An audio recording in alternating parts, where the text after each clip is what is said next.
শহীদ মাওলানা মতিউর রহমান নিজামী ভাইকে এই কাঁধে হাত রেখে সর্বশেষ সাক্ষাতের জন্য আমি প্রশাসনের কিছুটা অনুমতি সাপেক্ষে হাঁটতে হাঁটতে এগোচ্ছিলাম।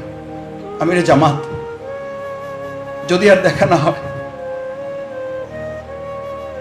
যদি আর কথা না হয়, ইসলামী ছাত্র শিবিরের জন্য, জামাত ইসলামীর জন্য আপনার পক্ষ থেকে দুটো বাক্য নসিহা হিসাবে আমি চাচ্ছি। আল্লাহ তাআলা আপনার হায়াতে থেকে প্রদান করুন। পাহাড়ের মতো অটল অবিচল আমার মাথায় প্রথমে একটা চুমু দিয়েছে, এরপরে চশমার দিকে তাকিয়ে দেখি চশমার দুই ভাগ দিয়ে টপ টপ করে পানি পড়ছে। বলল, মাসুদ কি বলো তুমি? এই ফাঁসির মধ্য দিয়ে তো আমাদের জীবন শেষ হয়ে যাচ্ছে না, এই ফাঁসির মধ্য দিয়ে আমাদের একটা জীবন শেষ হচ্ছে আর একটা জীবনের শুরু হচ্ছে, এবং নিশ্চিত থাকো আমাদের সকলের আবার জান্নাতে দেখা হবে। আমি সে কথা বলার জন্যই পরিবারকে যাচ্ছি, আমি পরিবারকে এই কথাটা বলার জন্যই যাচ্ছি, আর কোনো কথা আলোচনা হবে না তাদের সাথে।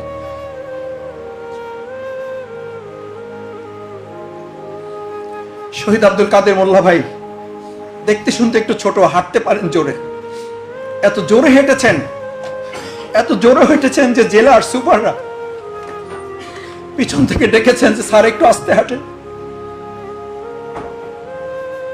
স্যার একটু আস্তে হাঁটেন।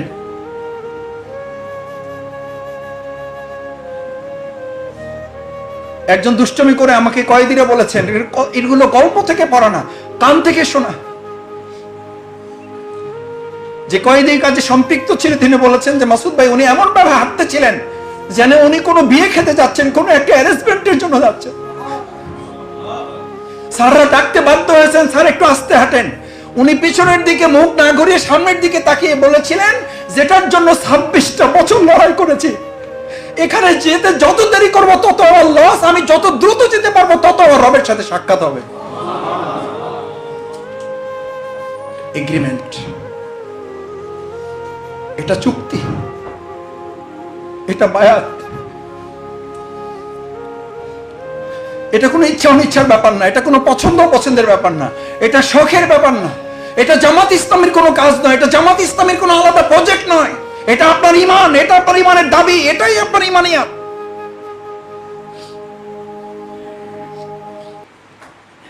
আলহামদুলিল্লাহ আমি নিজামী ভাইকে পেয়েছি, আমি মোল্লা ভাইকে পেয়েছি,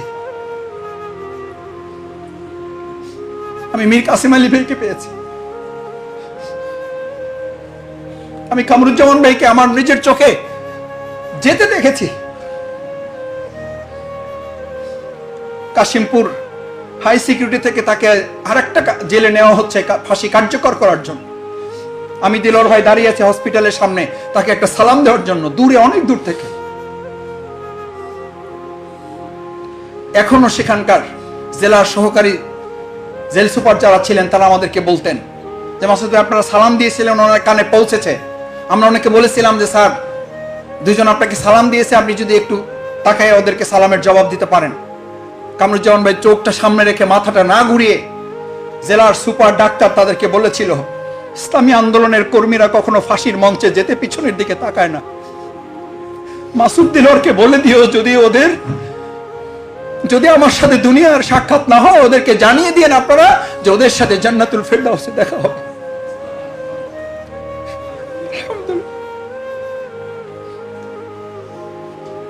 আমলের উপরে ভরসা করি না, আল্লাহর উপরে ভরসা করি, আর এই মজলুম শহীদদের বক্তব্যের উপরে ভরসা করি। আল্লাহ দয়া করে জান্নাতুল ফেরদাউসে আমাদের সবাইকে যেন একত্রিত করে দেয়। কি বলবেন সেদিন? কি বলবেন দেখা হলে? কি বলবেন? দেলোয়ার হোসেন সাঈদী হুজুর এখানে 11টা বছর জেলখানায়, 12 বছরে পড়েছে। রিমান্ডের জন্য যখন প্রথম ওনাকে অ্যারেস্টের পর রিমান্ড, প্রশাসনে যারা দায়িত্বে ছিলেন দিনের পর দিন ওনাকে থানার গারদে, ডিবির গারদে রাখা হচ্ছে। একজন শুধু আমাকে বললেন যে ভাই যদি সুযোগ থাকে আজকে জুমার নামাজ আমি এক জায়গায় পড়বো, আপনি পড়তে আসবেন, ওখানে পড়তে আসলে সাথে 2টা জানামাজ নিয়ে আসবেন। ওনার চুক্তি বাস্তবায়ন করতে এত কষ্ট করছেন, আপনি আমি কি করছি? 2টা জানামাজ নিয়ে আসবেন। আমি বললাম 2টা কেন? বলে যে আসেন তারপরে বলবো। দুটো জায়নামাজ নিয়ে মসজিদে নামাজ পড়েছি, লোকেরা আমার দিকে তাকাচ্ছে, আমি মানুষ একজন, জায়নামাজ দুটো, আর একজনকে আমি দিলাম যে ভাই আপনি এটাতে পড়েন। নামাজ শেষ করেছি, উনি আমাকে একটা গাড়িতে তুললো। গাড়িতে তোলার পর আমাকে বুকে জড়িয়ে ধরে চোখে পানি ছেড়ে দিয়ে বললো, মাসুদ ভাই, সাইদি হুজুরে ডিউটি করে মাঝে মধ্যে যখন দেখি মাথার নিচে দুটো হাত দিয়ে শুয়ে আছেন, ফুলের উপরে মাথায় হাত দিয়ে যখন রাতের পর রাত পার করছেন এপাশ ওপাশ করে, তখন মনে হয় কলেজাটা ছিঁড়ে যায়, ইচ্ছা করে বাসা থেকে বালিশটা নিয়ে এসে দেই, পারবো না, জায়নামাজ দুটো দেন, দুটো জায়নামাজ নামাজের উসিলা করে দেবো, হুজুরকে বলবো হুজুর নামাজ শেষ করে জায়নামাজ দুটো একটু মাথার নিচে দিয়ে ঘুমাবে।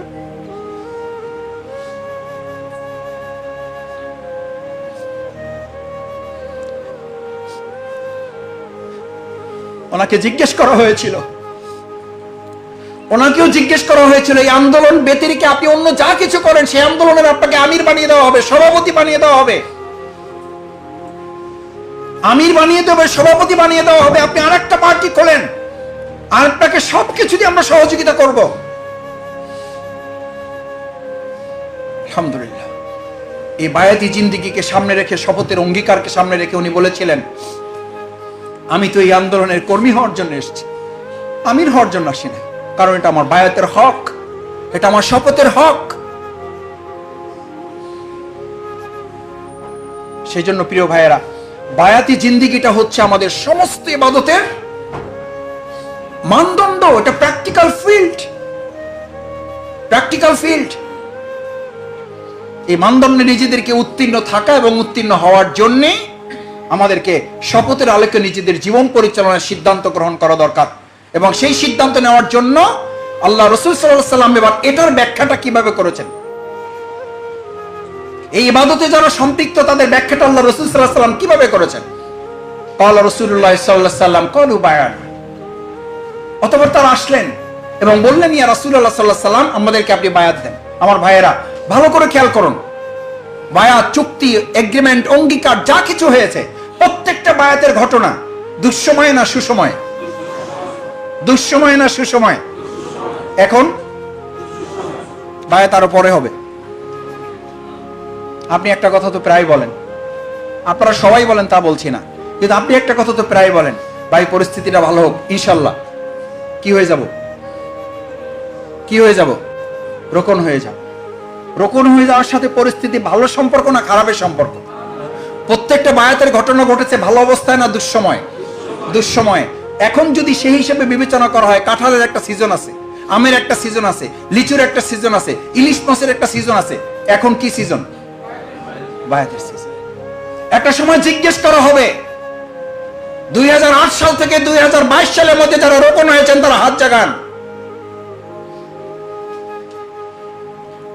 একটা সময় দেখা হবে 2008 সাল থেকে শুরু করে 2022 সালের মধ্যে এই প্রতিকূল পরিস্থিতিতে বায়াতি জিন্দেগির আলোকে নিজের জীবন পরিচালনা করার সাহসী সিদ্ধান্ত নিয়েছিলেন যারা, তারা দাঁড়ান। সেই দাঁড়ানোর তালিকায় যারা যারা থাকতে চান, সিদ্ধান্তের এখান থেকে বের হতে চান, তারা আজকে এখন একটু দাঁড়ান, তারা একটু দাঁড়ান এখন, যে আমরা সেই তালিকায় দাঁড়াতে চাই। যখন জিজ্ঞেস করা হবে 2008 সাল থেকে 22 সালের সেই প্রতিকূল পরিস্থিতি মোকাবেলা করে আল্লাহ রাসূলের সময় দুষ্মুক্ত এবং কণ্টকাকীর্ণ পথ ভারী দিয়ে যারা শপথের অধিকারী হয়েছিলেন, আমরা সেই সুন্নাহ পালন করেছি। আমরা শুধু দাড়ির সুন্নাহ পালন করি নাই, আমরা শুধু টুপির সুন্নাহ পালন করি নাই, আমরা শুধু লম্বা জামার সুন্নাহ পালন করি নাই, আমরা শুধু ফরজ নামাজের আগে পরের সুন্নাহ পালন করি নাই, আমরা আল্লাহ রাসূলের আরেকটা সুন্নাহ পালন করেছি। দুঃসময়ে আল্লাহ রাসূলের পাশে দাঁড়িয়ে জীবন এবং সম্পদ বাজি রেখে যারা বায়াতের অধিকারী হওয়ার সাহসী সিদ্ধান্ত নিয়েছিলেন, আমরা সেই সুন্নাহ পালন করেছি। পারা যাবে ইনশাআল্লাহ। এখন আপনাদের রোকন হওয়ার জন্য আমরা আল্লাহর কাছে দোয়া করবো যে আল্লাহ, ওনাদের যেহেতু রোকন হইতে একটু দেরি হইতেছে, আপনি দুঃসময়টা একটু বাড়াই দেন। এই দোয়া করি। তাহলে আপনি তো সিদ্ধান্ত নিয়েছেন আরো 4-5 বছর লাগবে। আমরা দুঃসময় থেকে মুক্তি চাই, আর দুঃসময় থেকে মুক্তির উসিলা হিসাবে, দুঃসময় থেকে মুক্তির উসিলা হিসাবে আমরা আল্লাহর বায়াতের শপথের অঙ্গীকারে নিজেদেরকে আবদ্ধ করতে চাই। এবার দাঁড়ানো অবস্থায় একটু হাত তোলেন ইনশাআল্লাহ। এই হাত তোলাই যেন আমাদের জন্য আল্লাহ কবুলিয়ত হয়, আর এই কবুলিয়ত জন্য আল্লাহ দুঃসময় থেকে মুক্তির উসিলা হিসেবে কবুল করেন। বসেন সম্মানিত ভাইয়েরা, এবার রাসূল করিম সাল্লাল্লাহু আলাইহি ওয়াসাল্লাম 4টা কথা বলে আমি শেষ করে দেব, পয়েন্টগুলো একটু দ্রুত লিখে ফেলবেন। শপথের অধিকারী হতে হলে তার কি করতে হয়? শপথের অধিকারী হতে হলে তার কি করতে হয়? তার করতে হয় আল্লাহ রাসূল সাল্লাল্লাহু আলাইহি ওয়াসাল্লামের সাহাবীগণ যা করেছেন আপনিও তাই করবেন। আপনিও তাই করবেন। আপনি জামাত ইসলামী তো আলাদা করে আপনাকে কিছু বলছে না। জামাত ইসলামী আল্লাহ রাসূলের সুন্নাহই আপনাকে সামনে তুলে ধরছে। কলু বায়ানা, সাহাবীগণ এসে বললেন আল্লাহ রাসূল আমাদেরকে কি দেন? বায়াত দেন, আমাদেরকে শপথ দেন। কেন? আমল দিয়ে তো জান্নাতে যেতে পারবো না। জান্নাতে যেতে পারবে শুধু সেই ব্যক্তিগণ যাদের প্রতি আল্লাহ কি থাকবেন? ইল্লা মা রাহিমা রাব্বি, যাদেরকে আল্লাহ দয়া করবেন। আয়েশা সিদ্দিকা রাদিয়াল্লাহু তাআলা আনহার সামনে আল্লাহ রাসূল আয়াত পড়লেন, ফাসাউফা ইউহাসাবু হিসাবান ইয়াসীরা। আল্লাহ আপনি হিসাব কি করে দেন? এটা আমরা নামাজের আগে পরে দোয়া পড়ি না, আল্লাহুম্মা হাসিবনি হিসাবান ইয়াসীরা, দোয়া করবেন। আয়েশা সিদ্দিকা রাদিয়াল্লাহু তাআলা জানতে চাইলেন, ইয়া রাসূলুল্লাহ, হিসাব সহজ করা মানে কি? তাকে প্রশ্ন করা হবে না, কম প্রশ্ন করা হবে? প্রশ্ন করে কি তাকে জবাব দিতে সহযোগিতা করা হবে? আল্লাহ রাসূল সাল্লাল্লাহু আলাইহি ওয়াসাল্লাম বলেন, আয়েশা এই তিনটার কোনোটাই না, মূলত তাকে কোনো প্রশ্নই। আল্লাহু আকবার, আল্লাহু আকবার। আমি সাধারণত এখন বলে থাকি ওয়াইজিনদের কাছে, সাধারণত সবাই না, সাধারণত ওয়াজ শুনে বিনা হিসাবে কোথায় যাওয়ার? জান্নাতে যাওয়ার ওয়াজ শোনা যায়, বিনা হিসাবে জাহান্নামে যাওয়ার ওয়াজ সাধারণত কেউ করে না। কারণ তার পরের বছরের আর বুকিং পাওয়া যাবে না। কারণ সুদখোর, ঘুষখোর, মানব রচিত মতবাদের অধিকারী, পুঁজিবাদ, ধর্মনিরপেক্ষতাবাদ, জাতীয়তাবাদের অধিকারী থাকবে, আবার কোথায় যাবে? জান্নাতেও যাবে। এই লোকদের জন্য এরকম কতিপয় হুজুরদের দরকার, যারা এসে এই অবস্থায় থাকা সত্ত্বেও তারে কোথায় ঢুকাই দিয়ে যাবে।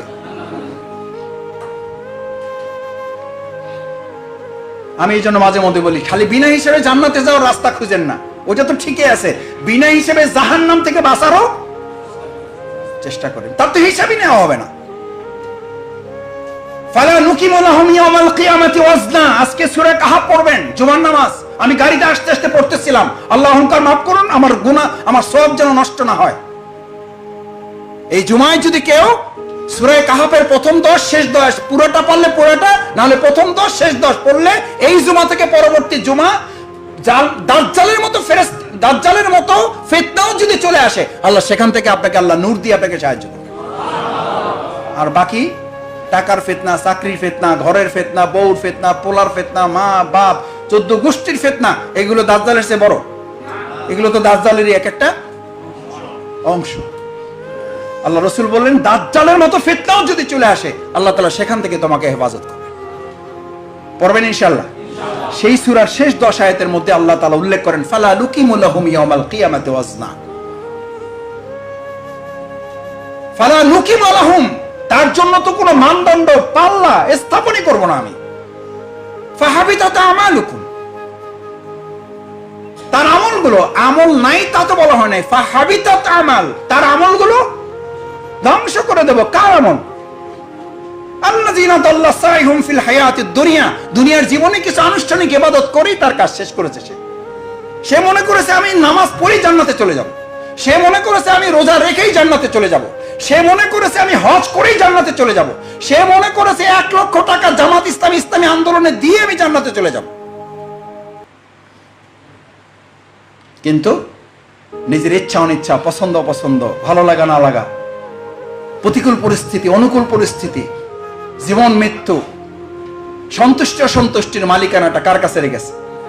আল্লাহ রাসূল সাল্লাল্লাহু আলাইহি ওয়াসাল্লাম সেই জন্য বর্ণনা করেন, কত চমৎকার কথা। আমাদের মতো তো এত লম্বা বক্তৃতা উনি করতেন না। আমরা আবার লম্বা বক্তৃতা না দিলে এই মাহফুজ ভাই, সুমন ভাইরা বলবে যে আসলে আমরা এত ব্যস্ত থাকি, আমরা এত কষ্ট করে একটা প্রোগ্রামের আয়োজন করি, হক আদায় করে আমরা কথা বলে না। এই কারণে লম্বা বক্তৃতা করি, না হলে আমি লম্বা বক্তৃতা পারি না। আল্লাহ মাফ করুন আমাদের। আল্লাহ রাসূল সাল্লাল্লাহু আলাইহি ওয়াসাল্লামকে জানতে চাইলেন, ইয়া রাসূলুল্লাহ, আমার প্রশান্তি দরকার, আমি সফল হতে চাই। আল্লাহ রাসূল সাল্লাল্লাহু আলাইহি ওয়াসাল্লাম এই 1.5 ঘন্টার বক্তৃতা দেন নাই, 2টা সেন্টেন্স বলেছেন। কয়টা? 2টা সেন্টেন্স। এই 2টা সেন্টেন্স আপনার জন্য কার্যকর। আপনি এটা পালন করেন, আপনি আজকে এখন থেকে আপনি প্রশান্তির অধিকারী হয়ে যাবেন। প্রশান্তি আপনি অধিকারী হবেন, আপনি কিছু ভাড়াও দিতে পারবেন, কিছু ব্যাংকে জমাও রাখতে পারবেন। খালি তো টাকা জমা রাখেন, খালি তো প্লট বুকিং দেন, খালি তো ফ্ল্যাট বুকিং দেন, আজকে একটু কি বুকিং দিয়ে যান? প্রশান্তি বুকিং দিয়ে যান, কোনো টাকা লাগবে না। আল্লাহ রাসূল সাল্লাল্লাহু আলাইহি সাল্লাম বললেন, তুমি প্রশান্তি চাও, দুটো শব্দের উপর ইস্তেকামত করো, আসলিম তাসলিম। সুবহানাল্লাহ বলেন। আসলিম তাসলিম, কমপ্লিট সারেন্ডার করো, পূর্ণ আত্মসমর্পণ করো, গোটা পৃথিবীর প্রশান্তি তোমার কাছে আত্মসমর্পণ করবে। আল্লাহু আকবার। এইটা আমরা বলতে পারি না, আমরা বলি হুমায়ুন আহমেদের কথা।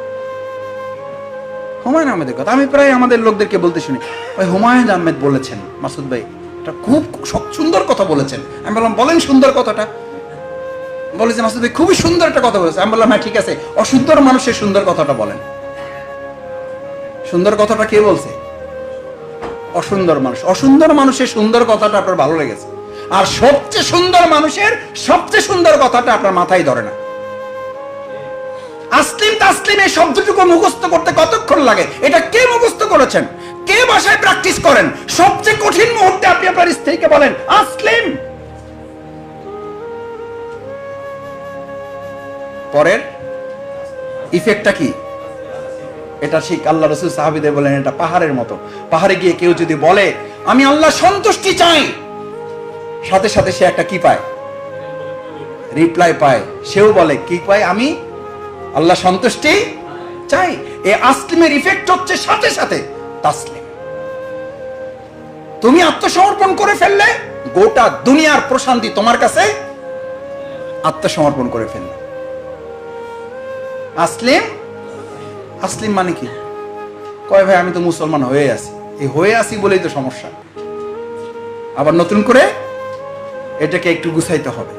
আল্লাহ তাআলা এটা মনে করেন না যে মাসুদ ভাই এটা কেমন কথা বলেন। আল্লাহ তাআলা কোরআনে আয়াতে বলেছেন, ইয়া আইয়ুহাল্লাযীনা আমানু আমিনু, না নাই, ঈমানদারদেরকে আবার ঈমান আনার জন্য বলেছেন, আবার ঈমান আনার জন্য বলেছেন।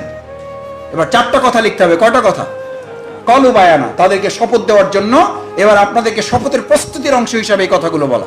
যারা দাঁড়িয়েছেন, হাত জাগিয়েছেন, আমি বলছি না এটার জন্য আপনি দায়বদ্ধ হয়েছেন। আপনি দায়বদ্ধ হবেন আগে নিজের বিবেকের কাছে। আপনি বায়াতবদ্ধ লোক, আপনি বায়াতবদ্ধ হয়ে পৃথিবীতে এসেছেন, শুধু এটা রেনু করবেন, না হলে এখান থেকে আপনি মুক্ত হয়ে যাচ্ছেন, এটা থেকে আপনি আলাদা হয়ে যাচ্ছেন, এখান থেকে আপনি বেরিয়ে পড়ছেন। তাহলে যেই কারণে এটা বলেছিলাম, ফাসাউফা ইউহাসিবু হিসাবান ইয়াসির, আপনার হিসাব সহজ না হলে, বিনা হিসাবে জান্নাতে না গেলে, যদি কারো হিসাব শুরু হয়ে যায়, তাহলে সে কোথায় যাবে? রাসূল সাল্লাল্লাহু আলাইহি ওয়াসাল্লামের হাদিসটা শুনেন, মান হুসিবা ইয়াউমাল কিয়ামাতি উযিবা। এরপর আরামে কেমনে ঘুমান? এরপর নামাজ পড়ে কেমনে নিশ্চিত হইলেন যে আপনি জান্নাতে যাবেন? ও নিশ্চিত তো আপনার হুজুর করে দিয়েছে, খুতবায় পাওয়া যাবে আসসালাতু মিফতাহুল, সাহাবী পেয়ে গেছে আর ঠেকায় কি? সাহাবী পেয়ে গেছে আর ঠেকায় কি? এই জন্যই তো মসজিদগুলো নামাজে পরিপূর্ণ, আর আল্লাহর জমিনে আল্লাহর দিন মুক্ত। মসজিদ পরিপূর্ণ আর জমিন আল্লাহর দিন মুক্ত। আল্লাহ রাসূল সাল্লাল্লাহু আলাইহি ওয়াসাল্লাম এই সমস্ত মসজিদ এবং মুসল্লিদের দিকে তাকিয়ে বলছেন, আল্লাহ রাসূল সাল্লাল্লাহু আলাইহি ওয়াসাল্লাম, মাসাজিদুহুম আমিরা, শুধু বাইতুল মুকাররম না, শুধু বাইতুন নূর মসজিদ না, শুধু বাইতুস সালাম মসজিদ না, মাসাজিদুহুম, তোমাদের সমস্ত মসজিদগুলো একটা সময় আসবে আমিরা, মুসল্লিতে কি হবে? ওয়া ইয়াখরাবু মিনাল হুদা, হেদায়েতের ছিটাফোঁটাও থাকবে না। ওয়ালাইসা ফিহি মুমিন, ইমাম থেকে খতিব, খতিব থেকে মুতাওয়াল্লি, মুতাওয়াল্লি থেকে একদম রাস্তার শেষ, যে শেষ পর্যন্ত যায় নামাজও পায় নাই, সোজা পিছ ধরে রাস্তায় দাঁড়ায় নামাজ পড়ে ফেলছে, ওই পর্যন্ত ওয়ালাইসা ফিহি মুমিন, গোটা মসজিদ খুঁজে একজন ইমানদার পাওয়া যাবে না। সেই সময় আসতে আরো 100 বছর লাগবে। কে নিশ্চিত করলো আপনাকে? কে নিশ্চিত করলো আপনাকে জান্নাতে যাবেন আপনি নামাজ পড়ে? এই হাদিস মোকাবেলার কি প্রস্তুতি আপনি নিয়েছেন? কেন হাদিস? কে কার জন্য বর্ণনা করা হয়েছে? এটি তার জন্য বর্ণনা করা হয়েছে। ফালা নুকিমু লাহুম ইয়াউমাল কিয়ামাতি ওয়াজনা, কিয়ামতের দিন তার তো আমল পাল্লাই তোলা হবে না, পাল্লাই তোলা হবে না। কারণ তার চিন্তা, দৃষ্টিভঙ্গি, পছন্দ অপছন্দর মাপকাঠিটা সে আল্লাহর কাছে সুপর্দ করতে পারে নাই। ওটার মালিক কে ছিল? সে নিজে ছিল। আসলিম, আমি পূর্ণাঙ্গ সারেন্ডার করে ফেললাম, আমার বলে কিছু নেই। আজকে এখান থেকে রোকন হওয়ার জন্য সব কমপ্লিট করে যাবে, শুধু আনুষ্ঠানিকতাটা বাকি থাকবে ইনশাআল্লাহ। সেটার প্রথম শব্দই দুটো, আসলিম, আমি কি করে ফেললাম? আমার বলে আজকে আর কিছু নাই, সব কার?